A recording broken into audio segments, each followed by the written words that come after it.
Bonjour et bienvenue à Sanso Expresso, notre rendez-vous qui a pour but de donner un éclairage sur des situations de marché singulières.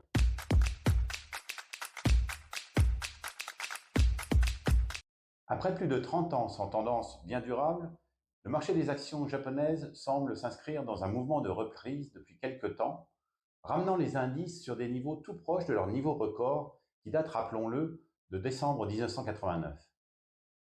L'indice Nikkei touche son plus haut historique le 29 décembre 1989 lorsque la spéculation immobilière eut raison du miracle économique japonais et entraîné l'éclatement de la bulle qui s'était formée dans la fin des années 80. Il s'en est suivi d'une longue période de stagnation économique, puis de déflation. Ce n'est qu'en 2012, sous l'impulsion de Shinzo Abe et de la mise en œuvre des fameuses Abenomics, que le marché action s'est à nouveau orienté très positivement. En 2023, le phénomène semble s'accélérer.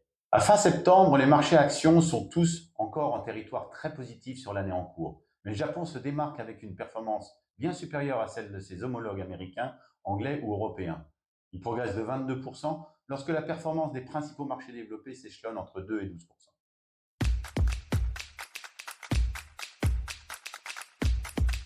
Ce comportement singulier du marché japonais n'est pas nouveau.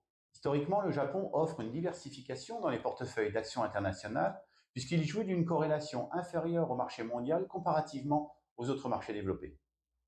Cette décorrélation, qui aura été pénalisante pendant de nombreuses années en termes de performance, joue plutôt en sens inverse ces derniers temps.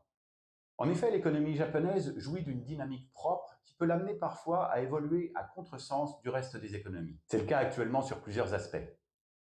D'abord avec sa banque centrale qui reste la seule au monde à maintenir une politique monétaire avec un taux directeur négatif à moins 0,10%, le nouveau gouverneur ayant d'ores et déjà fait comprendre qu'il ne changerait pas de cap.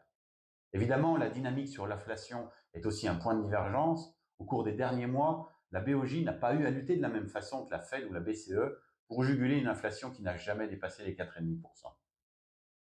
Enfin, malgré une démographie pesante, les attentes de croissance sont aussi plutôt soutenues, avec une légère accélération attendue pour 2023, alors qu'en Europe ou aux États-Unis, les attentes sont plutôt au ralentissement.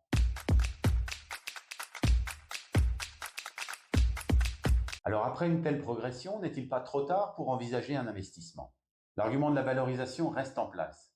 Tant en price earning qu'en price to book, une mesure souvent privilégiée pour apprécier la cherté des valeurs japonaises, les multiples restent raisonnables et se comparent très favorablement au reste du monde.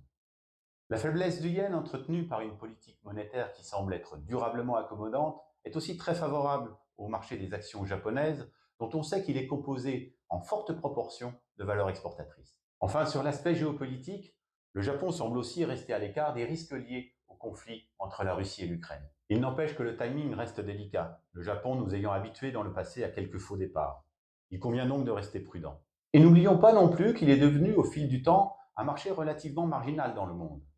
Il ne représente aujourd'hui qu'à peine plus de 6%, alors qu'avant la bulle, le poids du marché japonais dépassait les 40% de la capitalisation boursière mondiale.